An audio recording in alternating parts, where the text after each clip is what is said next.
Alrighty, now that we have some rope and that we purchased some lantern oil, let's head on over to Kobitan where we will get the lantern.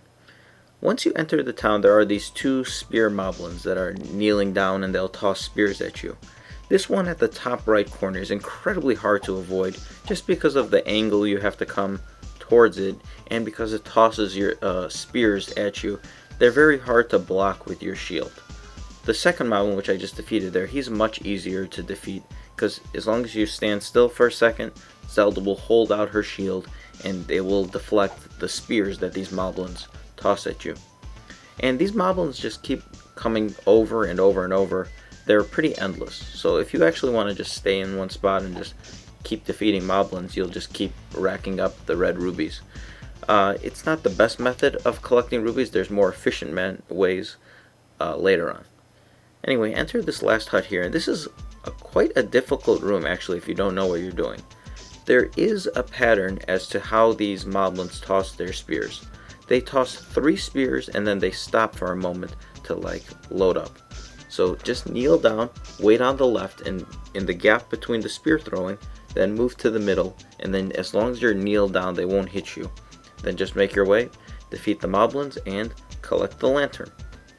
How the lantern basically works is that you'll walk into some rooms or some houses, whatever it may be, and it will be dark. And you just go and select the lantern from the start menu, or the number. You just press the number 2 button to pull up the menu, or you have to duck and press the number 2 button, and you just select the lantern.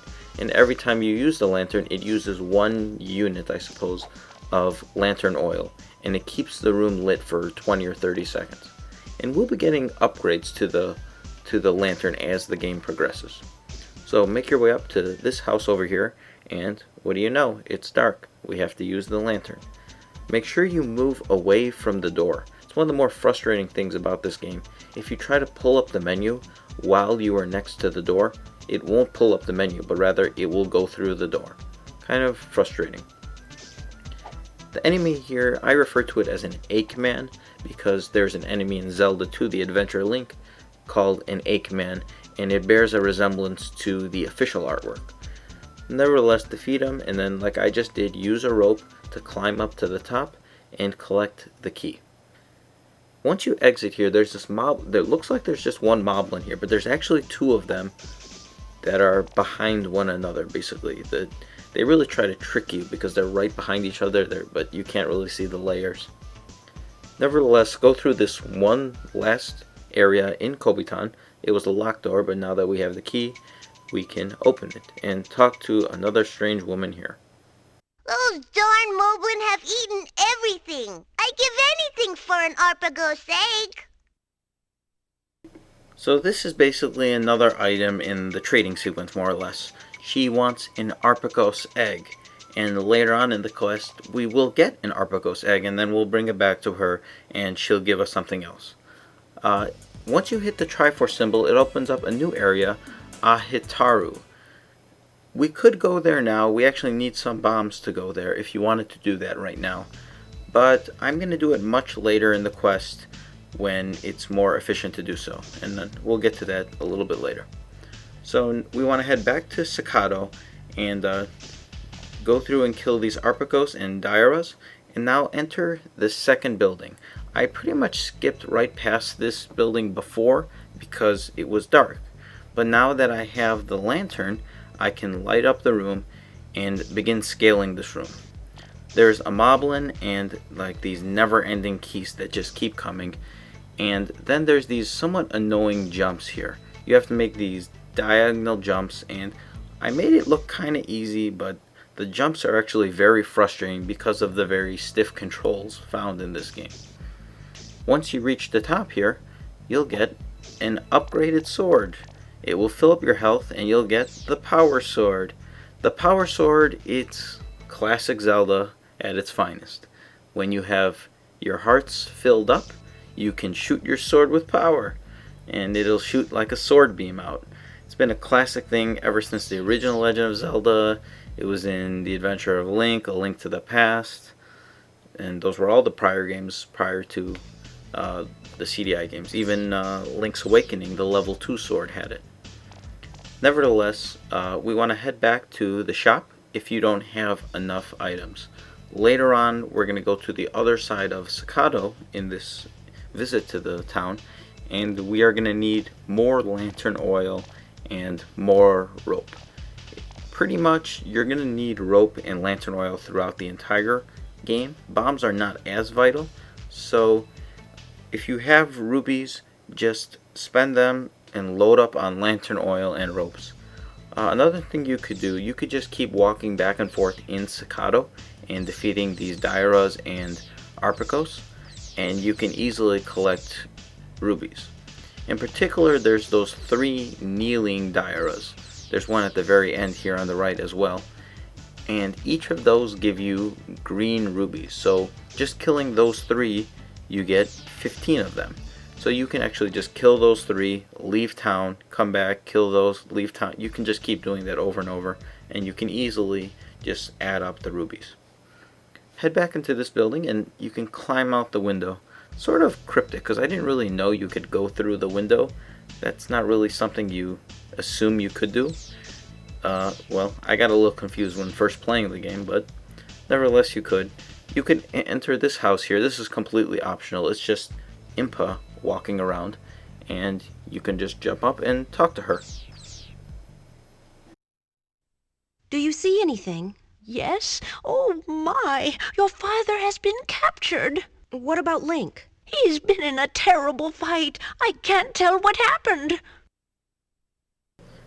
Well, that's not very informative. I mean, I think we could have assumed that something happened to Link and the King, since that was sort of the sole reason why Princess Zelda has even come to Gamelon. Nevertheless, you'll find these cutscenes all throughout your quest where Impa is just wandering around in the middle of levels, sometimes in the midst of enemy battle. It's kind of strange how she maneuvers around. Nevertheless, head to the right in Sakado and go through this door over here. This is actually the mayor's house, which we can tell by the little portrait over there, because we will be meeting the mayor later on in the quest. However, the mayor is not here right now, but rather it's been infested with all of these Arpagos, or Charizard as I like to say. And this is a rather difficult room because these Arpagos, especially if you don't have the power sword with filled up hearts, they'll gang up on you, sometimes 3, 4, 5 of them at once. And they could be rather difficult to defeat because you can only hit one of them at a time. However, with the power sword, and I'm really making it look a lot easier than it actually is, you can get through this. So scale to the top and, hey, what do you know? An Arpagos Egg. This is exactly what the girl, or the woman, from Kobitan wanted. So after we're done in Sakado, we will go to Kobitan to exchange. Head back through here and avoid that Daira that just appears by the door. Kind of annoying. Make your way to the graveyard. And the graveyard, there are 2 new enemies here. The first one is this like flying ghost. I refer to it as a guinea because, well, guineas are common enemies in the Zelda series, and they're the ghost-like enemies, originally found in the regional Legend of Zelda. There are white and green variants, but to my knowledge they do pretty much the same thing. And there's also Stalfos, skeleton enemies that just walk up to you and try to hit you with their little sword blades. And that's also pretty typical of Stalfos from previous games. I think Stalfos have been in almost every single Zelda title to date, even the Philips CDI titles. So collect the key that's all the way at the left, and then head through the door. Now we're ready to take on the first, quote, dungeon boss, so to speak, the boss of Sakado. Just head inside this door here. It was locked before. You need a key, and we'll see a cutscene. A rather scary cutscene. For the dead shall rise, and the living shall be their slaves. She must be stopped.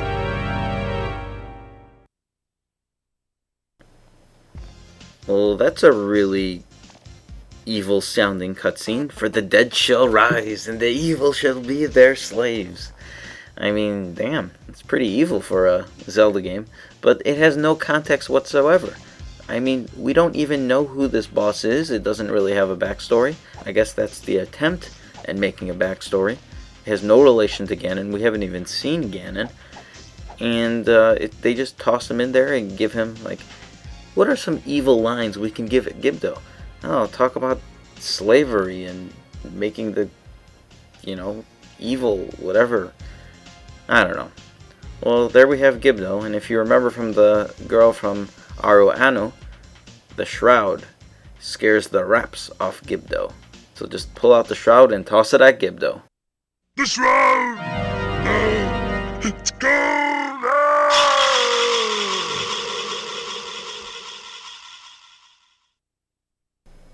Well, that was one pathetic boss battle. I mean, if you want to call it a boss battle, it's just one hit with the shroud and Gibdo is dead.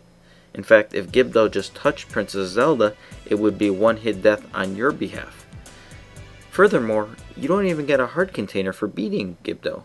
That's pretty much a standard in Zelda games. Once you beat a boss, you get a heart container at the end of a level. That happens in future bosses in this game, just not for Gibdo for whatever reason. Anyway, Washubi Swamp is now accessible, but as you can see, I'm back in Kobitan. The reason being is we got the Arpagos Egg in Sakado, and if you recall, there was the girl in this first house here that she would do anything for an Arpagos Egg. So let's enter the house and let's see exactly what she's willing to give for the Arpagos Egg. This'll make a great omelet. Here! Thanks. A flute.